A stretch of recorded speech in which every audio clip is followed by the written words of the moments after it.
नमस्कार, मैं तृष्णा भारद्वाज आज आप सबके सामने बात करने वाली हूँ एक सबसे होली प्लांट, सेक्रेड प्लांट तुलसी के बारे में। हिंदू मान्यता के हिसाब से तुलसी को माता का स्थान दिया गया है। इसे सिंबल ऑफ हेल्थ और वेल्थ दोनों ही माना जाता है। तुलसी को प्लांट करते वक्त ये जरूर ध्यान दें कि वो इस तरह से ऐसी जगह पे वो रखा गया है जहाँ पे राइट अमाउंट ऑफ और से बैलेंस अमाउंट ऑफ सनलाइट पड़ रहा हो, ताकि शुष्क पड़ के सूख ना जाए। तुलसी को प्लांट करने का सबसे सही समय जो है वो है ब्लूमिंग सीज़न।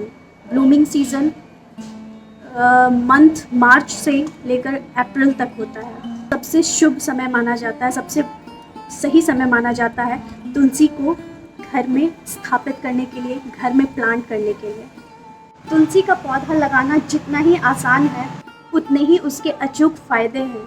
ये हवा को प्यूरिफाई करता है, हवा में आपका ऑक्सीजन लेवल का स्तर को बढ़ाता है और साथ ही एज अ एंटी बैक्टीरियल और एंटी फंगल एक्ट करता है। बात करते हैं सही दिशा की। तुलसी के पौधे किस दिशा में रखने सबसे शुभ माने जाते हैं? वास्तु के हिसाब से जो दिशा सबसे शुभ माना गया है वो है north east. North east direction, आपके घर के नॉर्थ ईस्ट डायरेक्शन में अगर आप तुलसी का प्लांट को रखते हैं तो वो सबसे ज़्यादा लाभ प्रदान करती है और वही शुभ जगह है। अगर नॉर्थ ईस्ट डायरेक्शन अगर ना हो आपके घर में खुला जहाँ पे आप तुलसी रख सकते हैं तो आपका नॉर्थ डायरेक्शन भी सही जगह माना जाता है। तो ये कुछ बातें थी तुलसी के पौधे के बारे में, उसकी मान्यताओं के बारे में, उसके फ़ायदे के बारे में। अब हम थोड़ा सा जिक्र करेंगे कि क्या ऐसा चीज़ है जिसको ना करने पर, तुलसी जी को रखने पर भी हमें वास्तु या तुलसी दोष लगता है। कोशिश करें कि भूल कर भी तुलसी के पौधे को छत पर ना लगाएं। वास्तु के हिसाब से ये माना गया है कि छत पर तुलसी का पौधा लगाने से वास्तु दोष लगता है। तो कोशिश करें कि जिनके यहाँ पॉसिबल है कि आंगन में या बालकनी में स्पेस है तो वो कोशिश करें कि वो अपनी बालकनी में या आंगन में तुलसी के पौधे को लगाएं। जिन लोगों के लिए ये बिल्कुल भी संभव नहीं है because of scarcity of space, और या फिर आप किसी रेंट पे रहते हैं तो आपको वो जगह नहीं मिल पाती, या फिर आप फ्लैट में सबसे टॉप मोस्ट फ्लोर में रह रहे हैं तो आपके लिए संभव नहीं है कि आप तुलसी को नीचे से प्लांट कर सकें या फिर नीचे आकर के उसे पानी दे सकें। तो ऐसे सिचुएशन में एक उपाय के साथ आप छत पर इसे रख सकते हैं। वो ये है कि सबसे पहले तो जो मैं दिशा बताई हूँ आपको, नॉर्थ ईस्ट डायरेक्शन, कोशिश करें उसी दिशा में आप उस तुलसी के पौधे को रखें। और साथ ही ये ध्यान दें कि उस दोष को हटाने के लिए आपको एक काम और करना पड़ेगा कि तुलसी के पौधे के बगल में जस्ट इमीडिएट उसके जो केले के पत्ते का पेड़ होता है वो आप ज़रूर लगाएं। उन्हें हम नारायण मानकर वहाँ पे तुलसी के बगल में स्थापित करते हैं। तो ये नारायण और तुलसी दोनों का ही जो मेल बनाकर एक जगह रखा जाता है तो उससे वो दोष का निवारण हो जाता है।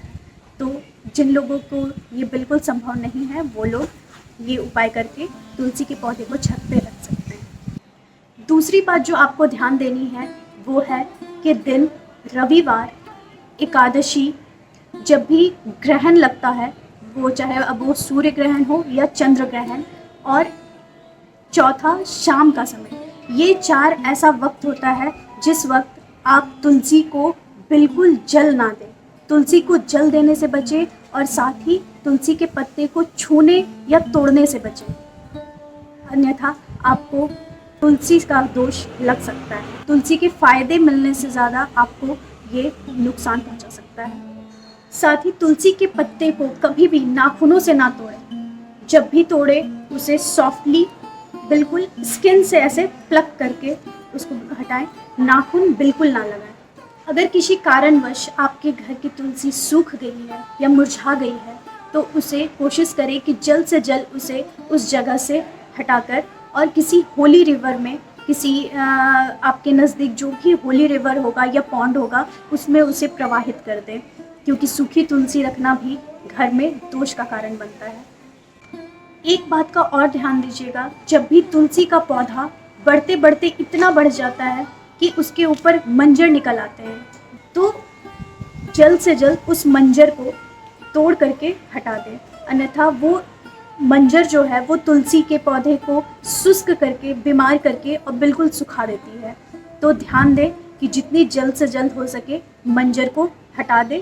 नेक्स्ट जो चीज़ आपको ध्यान में रखनी है, तुलसी के पौधे के आसपास आप कोई भी अगर क्लटर है या कोई भी कूड़ा है, कचरा है, वो वहाँ पे बिल्कुल ना जमा रहने दें। उस एरिया को बिल्कुल साफ़ सुथरा, नीट एंड क्लीन बना करके रखें और ध्यान दें कि ना कोई डस्टबिन पड़ा हो, ना कोई झाड़ू पड़ा हो, ना कोई कूड़े का ढेर पड़ा हो। बिल्कुल इस चीज़ पे सावधानी बरतें, ये बहुत ही अनिवार्य है। वास्तु के हिसाब से एक जो सबसे बड़ा दोष है तुलसी के पौधे के साथ, वो है मंगलबद्ध होना। मंगलबद्ध कब होता है? काफ़ी बार लोग उस लाल चुनरी को तुलसी के ऊपर उड़ाने के बजाय उस कपड़े को, उस चुनरी को तुलसी पे बांध देते हैं। ये बिल्कुल भी ना करें। कुछ जगह पे मैंने देखा है, काफ़ी बार मैं विज़िट की हूँ वास्तु दोष को देखने के लिए कुछ घरों में, तो मैं देखी हूँ कि लोग मौली धागा बांध करके रखते हैं। ये चुनरी उड़ाना और ये मौली धागा का गट्ठा बांधना, ये बिल्कुल ही ना करें, क्योंकि ये बहुत भारी दोष लेकर के आता है आपके घर में, जिसे मंगलबद्ध का दोष कहते हैं। मंगलबद्ध होने का क्या रिजल्ट होता है, वो ये है कि निरंतर आपके घर में क्लेश होते रहेगा। ये दोष जो है वो बहुत भारी नुकसान पहुंचाता है लंबे समय तक रह जाने पर। ये आप में से बहुत से लोग जानते हैं कि तुलसी के पौधे को शाम में दिया जलाकर उन्हें आरती देना बहुत ही लाभप्रद होता है। ये करने के साथ साथ आप एक और चीज़ कर सकते हैं जिससे आपको ये बहुत ज़्यादा फ़ायदा पहुंचाएगा आपके अपने इंडिविजुअल लेवल पे और आपके फैमिली में भी। वो ये है कि जब भी आप दिया जलाएं तो उसके तुलसी के पौधे के सामने दिया जलाकर और कुछ मिनट का मेडिटेशन करें। ये आपके प्लैनेट जुपिटर एंड मार्स दोनों को ही एम्पावर करता है और अल्टीमेटली ये आपको फ़ायदा पहुंचाएगा ही पहुंचाएगा। तो जो लोग भी तुलसी के पौधे को अभी तक घर में नहीं लाए हैं, वो जल्द से जल्द तुलसी ले आएँ और अपने घर की, अपने आंगन की शोभा बढ़ाएं। और साथ ही मैं जिन चीज़ों के बारे में बताई हूँ आपको, ताकि वो आपको दोष ना दे करके ज़्यादा से ज़्यादा लाभ प्रदान करे, उन नियमों का पालन करें। आपके घर में सुख, संपन्नता, प्रोस्पेरिटी जरूर आएगी। और साथ ही अगर मेरा ये वीडियो आपको अच्छा लग रहा हो तो लाइक बटन दबाएं, सब्सक्राइब करें और कंटिन्यू मेरे अपकमिंग वीडियोस देखते रहें।